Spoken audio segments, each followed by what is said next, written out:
Hello everyone, would you like me to read you a story? I hear crying. I look up from my iPhone and see 2 cop cars and almost 20 people surrounding Brew Coffee Shop. I run to the front door to see what happened. I cut my hands around my eyes, and in the window, I see Molly, with tears running down her face, and her work apron covered in blood. I take a step back and run to the doors, but before I get inside, a hand grabs my wrist. It's a cop. "Where do you think you're going, miss? This store is currently closed to the public," says the cop. But before I can say anything, I hear Molly say my name. Her voice is muffled with sobs. She sprints over to me and collapses in my arms. "I just found him there," she cries. "Who? What happened, Molly?" "Jax. I tried, but he's dead."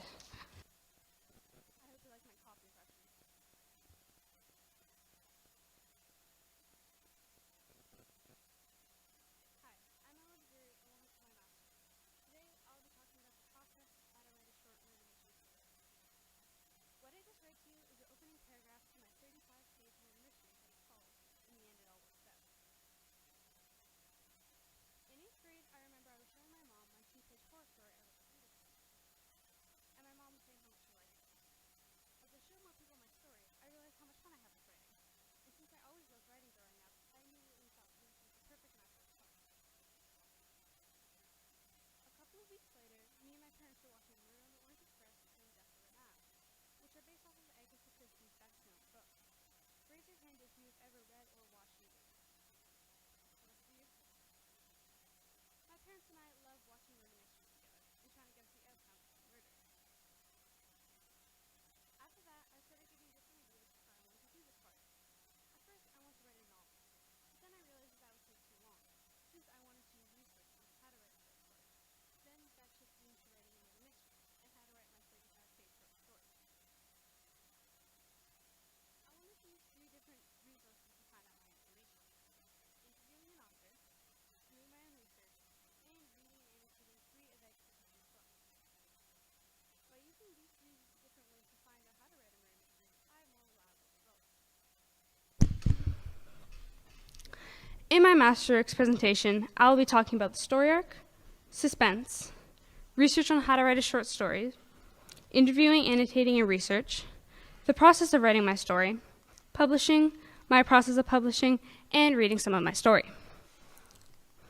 The story arc. With a show of hands, who here has heard or learned about the story arc in English class? Yeah. For those of you who didn't raise your hand, does this ring a bell? The story arc is how the plot progresses throughout the novel, including the start, inciting incident, obstacle to overcome, midpoint, and climax.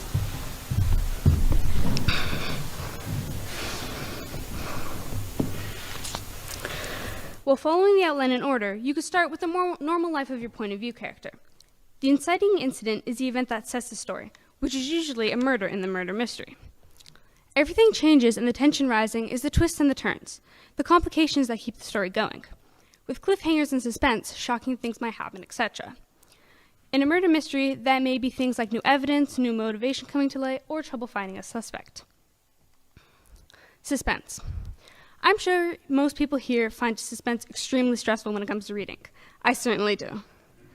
And this is why suspense is so important in stories, especially murder mysteries. There are 5 different ways to add suspense in your story: conflict, pacing, red herrings, atmosphere, and high stakes. Conflict. Every novel needs some kind of conflict. It is very important to adding suspense. Whether your story is about trying to solve a murder or somebody getting murdered, this conflict will be the center of what makes your readers eager to find out what happens in the rest of your story. You can also add smaller conflicts that add on and build off of your main conflict to create even more suspense for the plot of your story. Pacing. The pace of your novel is another important component to building suspense in your story. If your story is unfolding too slowly, or your story starts off too slow and keeps that mood, or if you're taking too much time on small detail that don't add to your conflict, then your readers will not want to keep on reading. This will lower the feeling of suspense in your story. Build more suspense with quick pacing, such as giving your conflict a deadline and having lots of actions and crazy things going on. Red herrings. Now, this is a weird literary device. I don't really know why we're talking about red fish. Red herrings are clues in your story that mislead the readers. These are extremely important in suspense because you're sending your readers down incorrect paths and keeping them from solving the mystery before the end, so that they might guess the wrong ending. For example, a red herring would be a suspicious character that is set up to look like they could have committed the crime. Atmosphere. Atmosphere is the tone of your novel. This is used to affect how readers feel when they are reading your book. The setting and the atmosphere is a big part of the plotline and will help build suspense in your novel. For example, if the setting of your story is a cold and dark abandoned building, this will make your readers feel more on edge than a busy environment. High stakes. Similar to conflict, you need your stories to have high stakes if you want your story to be suspenseful. If your story revolves around your character losing $5, then your readers won't care as much about the outcome. However, if it involves something serious, like the difference between life and death, then your readers will be desperate to know what happens. I bet most people here know how to write a short story, but it can be more complicated than just sitting down and writing what's on your mind. First, you should pick what emotion you want your readers to feel when they are reading your short story. Then, make sure you have a good hook that will get your readers' attention. Then, write the general idea of your story, with not that much detail. Make sure you have an idea of how you want your story to go, not just write. Yes, that can work for some people, but it is good to be organized and have a plan of how you want it to go and what you want to happen.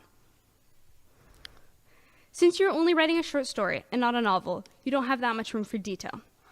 You have to write in a way where you have lots of detail without using that much writing space.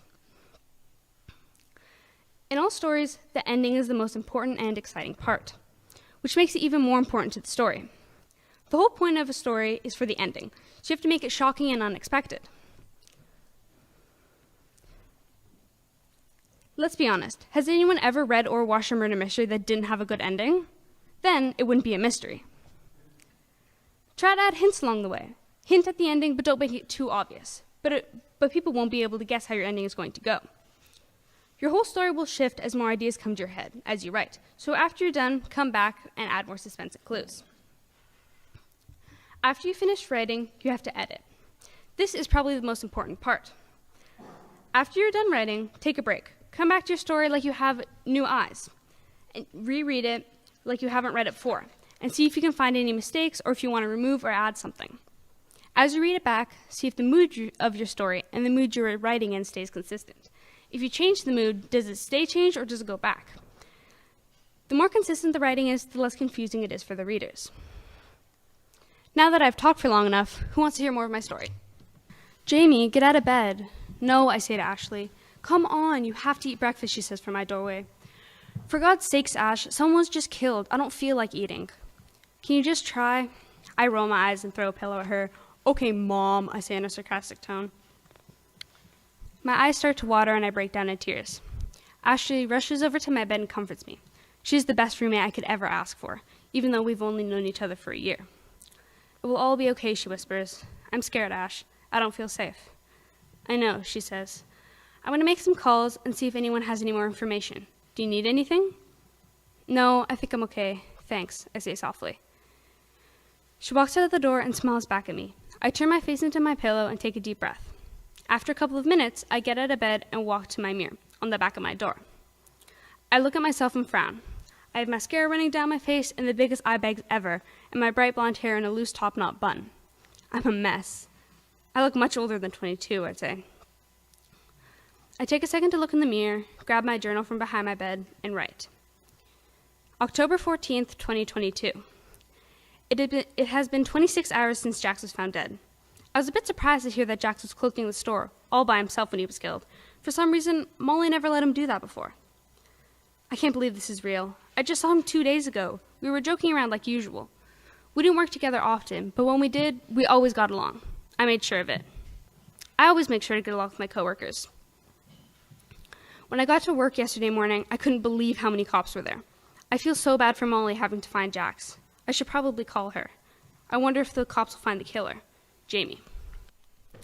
The first step of my process was my interview. When I started planning my first interview I had with my external advisor, Mel Anastasiou, I had to figure out the questions. Mel is a mystery writer, an editor, and the co-founder of Pulp Literature magazine, which is why she was the perfect person to be my external advisor and to interview. I asked 11 questions. For example, in your opinion, what elements makes a good murder mystery? Here's a summary of her answer. Characters are very important. Start with the crime, then fill in the detail. How do you make the readers appeal to their emotion on what is happening in your story? How do you make readers feel emotion in what you're writing? Tell the story from one point of view. Characters have to make tough choices. Before you start writing, what is your planning process to prepare for writing your story? Start with the crime, establish a setting, decide on possible suspects, decide who will solve the crime. Mel is a mystery writer. Mel was really helpful with answering all of these questions. Annotating. I decided I want to read and annotate some of Agatha Christie's books because how famous a writer she is and how much I like her work. So I figured she must know a little bit of what she's doing. I then read Death on the Nile and Murder on the Orient Express. I was originally planning on reading Murder of Roger Ackroyd, but I decided not to because for Christmas, my grandpa gave me a book of some of Agatha Christie's Miss Marple short stories. So I decided, since I'm writing a short story, that it would be more beneficial to read some of her short stories as well. So I read Death by Drowning and Tape Measure Murder, which I think was a very beneficial decision. As I read all of these books, I was annotating them as I went. Here are some examples. In the sentence, then she held out her hand. On the palm of it was a small pearl-handled pistol. A dainty toy it looked. Nice little thing, isn't it? She said. Looks too foolish to be real, but it is real.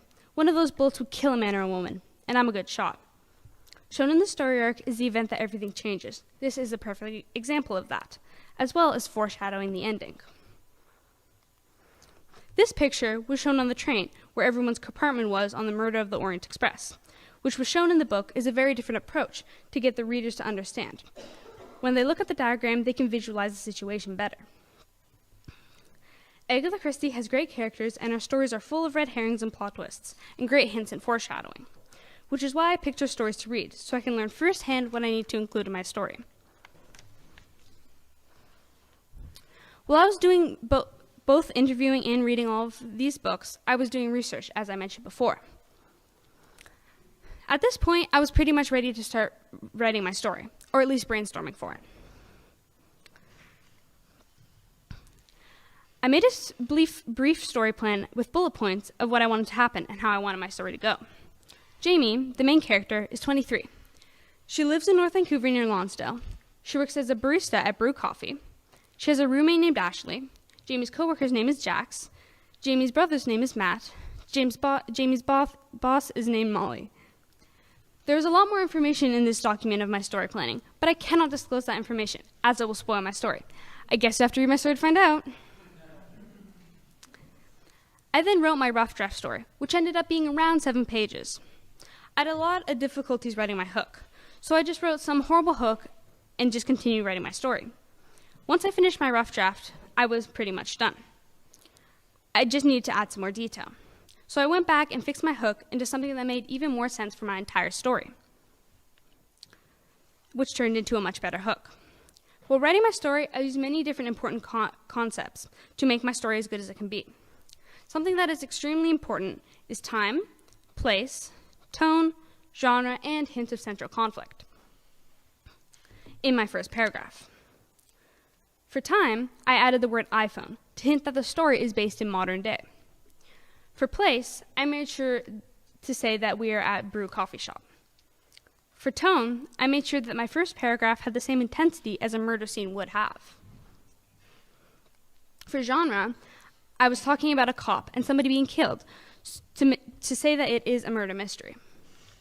And for hint of central conflict, I talked about blood and murder to be clear that a murder is the main conflict of my story. As I was writing my plan, I was thinking a lot about what emotions I wanted my readers to feel and what I wanted them to think when a certain thing happens. That also came into play when I was writing my story. I was being very careful that how I added my detail. Making sure to have lots of detail so that the readers can visualize everything is very important. But then again, you only have limited space to write a short story, so I tried to make it as short as possible while adding as much detail as I could. As I was continuing to write my story, I was making sure I add lots of subtle hints and clues as I could, without giving the ending away. but still making it possible for somebody to figure it out. In my opinion, a murder mystery can be good when everything is happening fast, when the murder happens right away, or at the end of the story when everything is revealed quickly. At the end, when everything is moving fast, it is more entertaining, so I made sure that this happens in my story. I also had to be careful that everything I was saying made sense and was logical and researched. If I were to say something that could have been proven wrong, I had to make sure that it was right before I put it in my story. The more information the readers have on my characters, the more emotionally attached that they will be. So I made sure that I had lots of information about each character. One thing that is very important is having lots of suspects. The more suspects I have, the harder it will be for the readers to figure out who the murderer is. After I went back and fixed all of these small things, I was pretty much done with my story. I had my full 35 pages.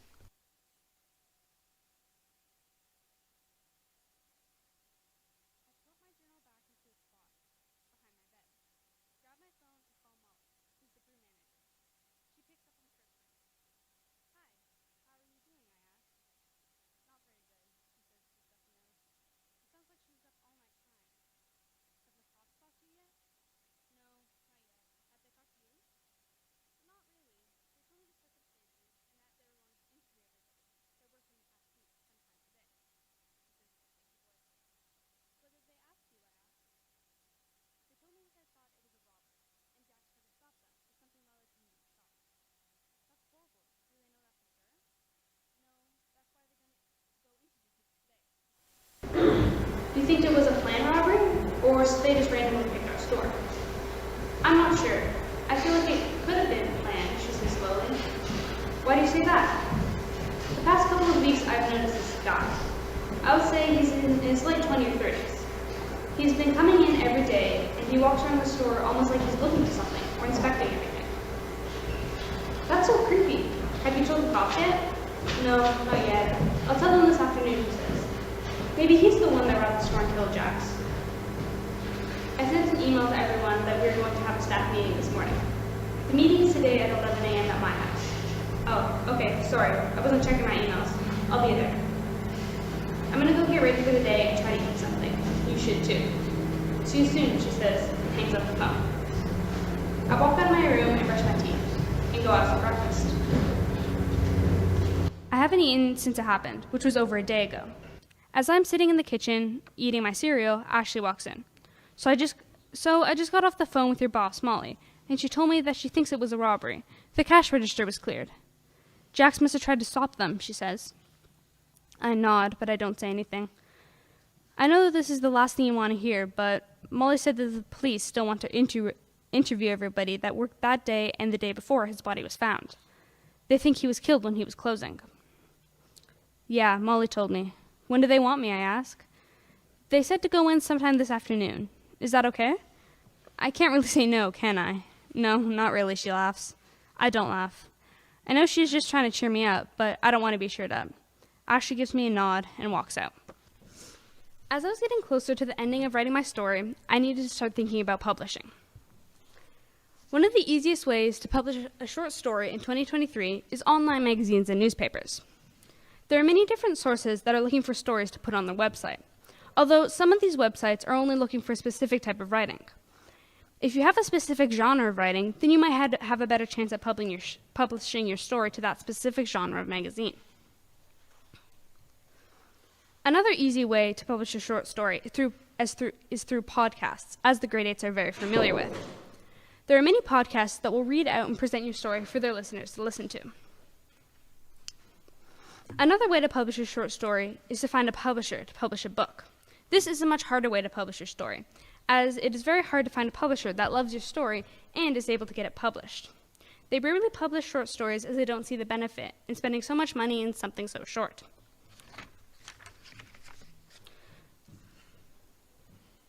Another way is self-publishing. This is good because then you can go by your own time, and you don't have to go by what a publisher wants, and you can work by your own schedule. You can find ways to self-publish through websites that you can publish it on their site, or make a blog or a website and publish it to yourself. Or you could find other ways through Amazon and other similar websites.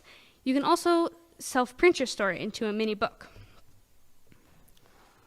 A fifth way to publish a short story is publishing through literary magazines and newspapers. anyone in Julie's class will be very familiar with newspapers. This is a very simple way. This is a very similar way to the first way, but it is not online. This will give you a very different audience that you will be presenting your short story to. As with online magazines and newspapers, there are some that are generally writing, which tends to be more picky with the stories that they pick, because they have a much bigger range of genre. But some are genre focused, so you could have a good chance. But a lot of these magazines and newspapers are quite picky with all the stories that they choose, since they want that to represent their brand name.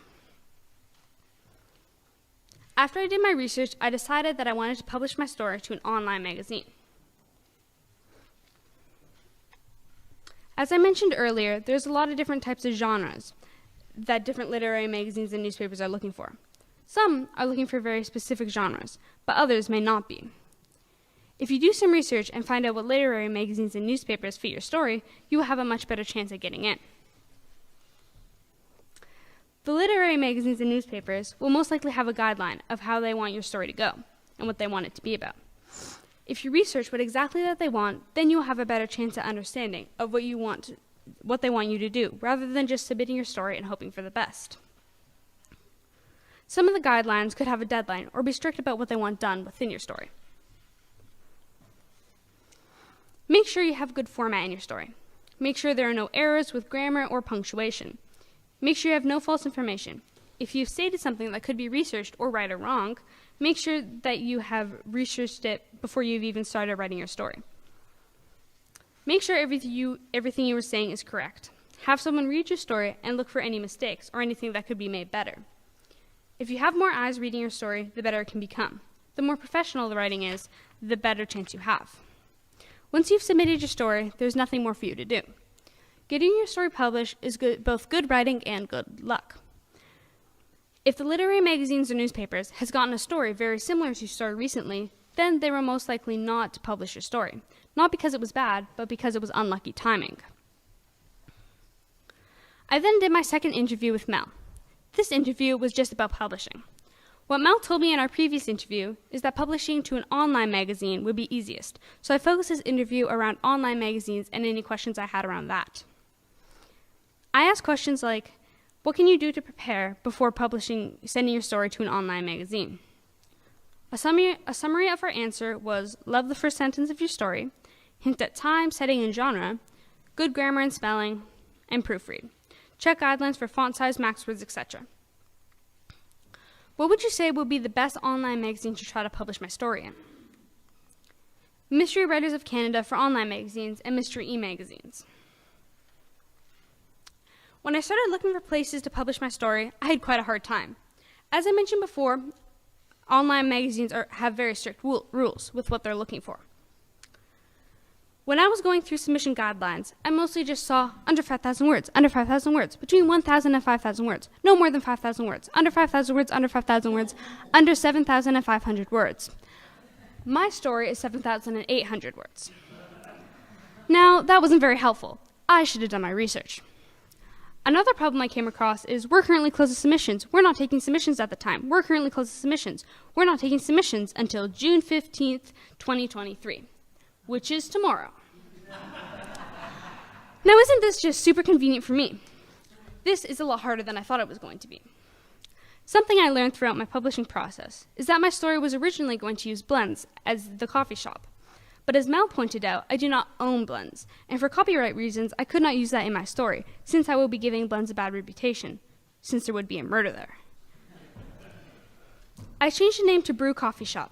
Hopefully, most people got that I was trying to hint at the location really being Blends. After I found a couple of websites where I could submit my story, I had to make my story the right font and size and write this and write that. It took a while. I have submitted my story to Alfred Hitchcock MysteryMagazines.com and Mysticalemagazines.com. And I'm just waiting to hear back. Hopefully they accept my story. As you can see here, I've done a form of self-publishing. I've printed my story into a physical copy for anyone to read. If you would like a paper copy of my book, you can come to the front in a single file line after the question period. If you don't want a paper copy, I've also published a short story in the form of a blog. This is the link. Oh, sorry. This is the link. If you would like to access it there, I've also sent an email to the editor of the Bowen Island and Undercurrent to see if I can get my story published there. There will be a blurb of my story, as well as the link to the rest of it, which is this link. Lastly, you can access this link to read my story in the week at a glance. I hope you enjoyed reading it. I would like to say a huge thank you to everyone who helped me through my project. I would like to thank Jared for guiding me through my project and always keeping me on track. I would like to thank Mal, my external advisor, for giving me incredible advice and reading through and editing my story multiple times. A huge thank you to my mom for reading my paper more times than I can count and giving me excellent ideas. Another huge thank you to my dad, who gave me great ideas and great help and spent pretty much forever getting my story printed.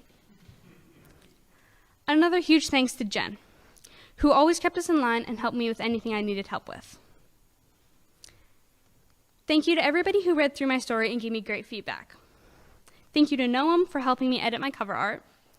And lastly, I want to thank all of you for listening to my Masterworks. I hope you enjoyed. Thank you.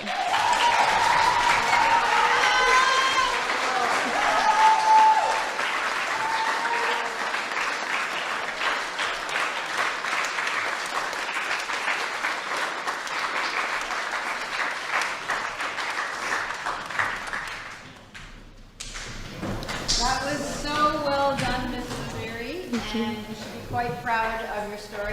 Thank you. I know who did it. Dun, dun, dun. It's worth a read, and I'm glad that to the hard work of her dad and Staples, that you guys will have a chance to read that story. So there's lots of ways to get to it, but first we're going to ask you some questions about your process and how that all works for you. So starting with Jared, the faculty advisor. Sure. So again, I think a compliment and a question is in order, Ms. Vaziri. Very, very, very well done. I'm biased as an English teacher, so I was extremely excited that a student wanted to take on the reins of such a comprehensive and difficult project to write a story. Everybody in this room has written a story in English class, but to see really the backbone that goes into creating a really high quality project that's comprehensive was great to see, and I think you outlined it really, really well there, the amount of work and drafting and redrafting that you put into it. So very well done. My story is about genre. So now that you've written this highly successful and wonderful mystery story, do you think that you're going to stick to that genre in the future, or do you want to kind of veer out to different kinds of genres? Yeah, I really enjoy reading, watching, everything to do with murder mysteries. I just love it. It's my favorite genre. So I definitely think I would consider writing another murder mystery, but there's millions of different genres that I could write in. So that also just comes with any ideas I come. If I think of a different type of story with a different genre, and I think that's a good idea, yeah, I can write that. But I really enjoy this genre, and I think it could definitely have a potential another story coming. Nice. Mel, would you like to ask a question? Yeah, also a compliment and a question. We read a lot of stories in the magazine. In this age of sending in stories through the internet, you get 1,000 any time you open. And I got to say that your story hits the marks that we love to see, that we don't see in most stories that come to us, which is just not an insult to the writers, but just they're not there yet. You are. Thank you. And to hit the tone, genre, setting, hint of the central conflict, and all that in the very first thing is truly a skill. And what I want to know is what I ask my writer friends, and that is, what's your present project? I'm not working on anything right now, as I just recently have finished editing this, writing it, editing, publishing it, all these components that come with writing a story. I've just finished it all recently, so just taking a little break, and then maybe I can start something over the summer again. I bet the back of your mind is already working. Yeah, definitely. Congratulations, that's a great story. Thank you, thank you. So, there's lots of questions coming. My question to you is, did you map out, when you had your story arc and you were thinking about it, did you map each point and then write to that, or did you start thinking about the story and then go back to the story? Well, all writers are different, and everyone does a different pattern. And when I started writing my story, I had a general idea of how I wanted it to go, but I wanted to make sure I kind of had the skeleton. So I kind of wrote that and then went back and touched on all the little details as I mentioned throughout, which it can work, but also it is good to have like a planned process beforehand. But it all depends on the writer. Every writer is different, but that's just how I found it easiest. Great. So questions from the floor. Mr. Jones-Hewitt, come on. Fantastic job, Ms. Vaziri. Absolutely phenomenal. It was so amazing to see you work on this all year and see the final product. My question for you is, you mentioned maybe writing another thing throughout the summer. Would it be a part 2 to your story, or would it be something like different? Yeah, I think I would want to write a different story, because as I read the story, it is kind of both, I don't want to spoil anything for my story, but it is a conclusion as well as maybe a little bit of a cliffhanger. Who knows? I guess you have to read it to find out. But I definitely think I would want to try something different, maybe write a different story, and I think I ended this story how it should have been ended, and I think I could start something different.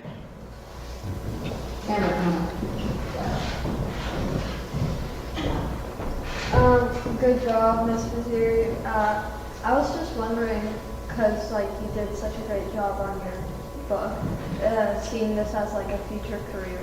Yeah, I've definitely thought about becoming a writer, and as there are many different forms of being a writer, you could be a movie writer writing movies, you could be a journalist. There's so many different ways I could be doing this, and since there's so many different opportunities, I definitely could see myself following in this path in some way. As there are so many options, I definitely think it's an option that I would really enjoy.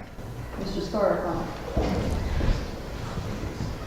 Outstanding job, Ms. Vaziri. My question is, what do you think takes away from a good mystery? Like, what are some elements that you think are drawbacks? Yeah, well, as I mentioned throughout, I do think that having the story moving fast is really good. So I think if a story is written and it's moving very slowly, like maybe the exciting things don't happen near the beginning, which yes, that can be a good story. There are multiple examples of that I bet you can think of. But I definitely think a fast-moving story that has super exciting, crazy things going on that can keep the readers engaged and wanting to keep on reading, I think that definitely adds a very good element. So I think if your story is too slow, then that can bore your readers. Congratulations, Ms. Vaziri, on the project and also on the publishing of a story. That is a monumental achievement, and I really applaud that. I'm a little bit curious. You hinted through your presentation that you were thinking about North Shore and Lonsdale and blends, and I'm curious if there were other elements within your story that are directly related to your life, living on the North Shore, interacting with people and places. I know it's a murder mystery, and there's probably that relationship, but anything else that was born out of your own experience that ended up in the narrative, in the story? Yeah, I definitely think that writing a story based on not my personal experiences, I haven't been to a murder crime at Glenn's coffee shop, but I definitely think relating things that I know, because I am in the environment of Vancouver, I know these all environments. I think it would be easier to write a story based in Vancouver than it would be to write a story based in England. I think since I know this environment, I feel like that could be in a way more personal writing, and so I definitely think that came with it. I just wrote kind of my personal experience in Vancouver and what the environment's like. So. Here? Okay, Julie, come on. Wonderful work. Thank you. My question is, you see this a lot as an artist, whether you're producing music or whether you're writing a short story. When do you know when your product is done? When do you not question the terminology, the vocabulary, the plot line, the ending? When do you read it and you say, wow, this is my finished product? Yeah. As I mentioned before, I had around a 7-page kind of skeleton of pretty much around most of the things that I wanted to happen within my story, and then I went back and added tons and tons of detailed information. So as I added that throughout, I think that, sorry, I forgot the question. When your finished product, when Yes. what did that look Yes, like? sorry, What yeah. did you feel when you were like, this is done? Yeah, I definitely think that as I had that rough skeleton, I knew that there was a lot more details because I could have just ended it there. 7 pages is still a short story, so I could have just ended it there. But I definitely thought that there was more details that could have been added. And I could talk about this. I added when I had my skeleton, I was adding details, but I still wasn't getting the story that I wanted. So I added a whole new event that happened. I added new suspects. I added new characters as I went and added through. So I think that even if you don't like your story, just keep on adding until it's something that you love, because you can't write a story without loving it. So I think definitely keep on writing until you love it, and then you'll know once it's done. You'll know when you know. That's what I like to hear. Piper, or sorry. First of all, I thought your presentation was super cool, and I think it's super cool that you wrote a short story. My question is, you said that you were thinking about, like, maybe over the summer starting or writing another short story or book or something. Would you do another murder mystery, or would you consider a different genre? Yeah, I definitely think that I could continue writing murder mysteries. I love this genre. I think it's super fun and exciting to write and watch and read. So I definitely think it could be something that I could write another thing, as well as different genres. I think every genre has its own feel to it. Everything's different. All readers like different genres. So I definitely think if I could explore with different genres that I could write in, see if there's anything new that I like. Anisha? First off, amazing job, Ms. Vaziri, you did so good. My question for you is, would you consider writing like a whole novel, like an actual book, or do you think you would stick more to short stories? Yeah, no, I definitely enjoyed writing a short story, and I think that just with this story alone, I could have easily created this into a novel. It's just with the concern of time, I didn't have time to that. I wish I could have. That would have been awesome to write a novel. And I think that's definitely something that I would really enjoy doing, writing a novel. If I could have created this into a novel, that would have been so much better. But I really enjoy writing short stories as well. So. Hayden? Thank you.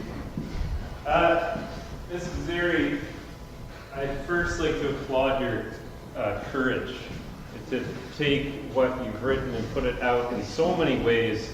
You've made it accessible to everyone. I'm really excited to read it. And just to go through that process, I'm awed. Thank you. My question for you is, it looks like a lot of work. What surprised you in the process, I guess, is maybe the most easy and also the most difficult? Yeah, I definitely, as I was writing my story, I was surprised with how much the story was evolving as I wrote. I think I was expecting to write what I had in mind and then stop, and I have no idea what else I was going to talk about. Because at the beginning, I didn't. I just had a general idea, but I had no idea what else I wanted to involve in this, and how I wanted to write it. So I was definitely surprised with, as I kept on writing, more information just kind of kept on flowing in, and it just turned into the story that I wrote. And just as I kept on writing, more and more information came in. So I was very surprised with that, and it worked in my favor into the story. So I definitely, but a challenge, I don't know. I definitely, that's a hard question. Good. Yeah. I was worried you were going to say having to redo it a million times or something like that, because that's my writing process. Yeah. But I'm glad it seems to have been obviously a work of passion that just came from the flow. That's great. Well done. Thank you. Leighton, comment?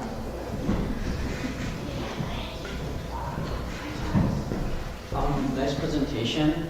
This is kind of a run-on question of Misha's question. What do you think of writing a novel like in a series, or just even a short story series?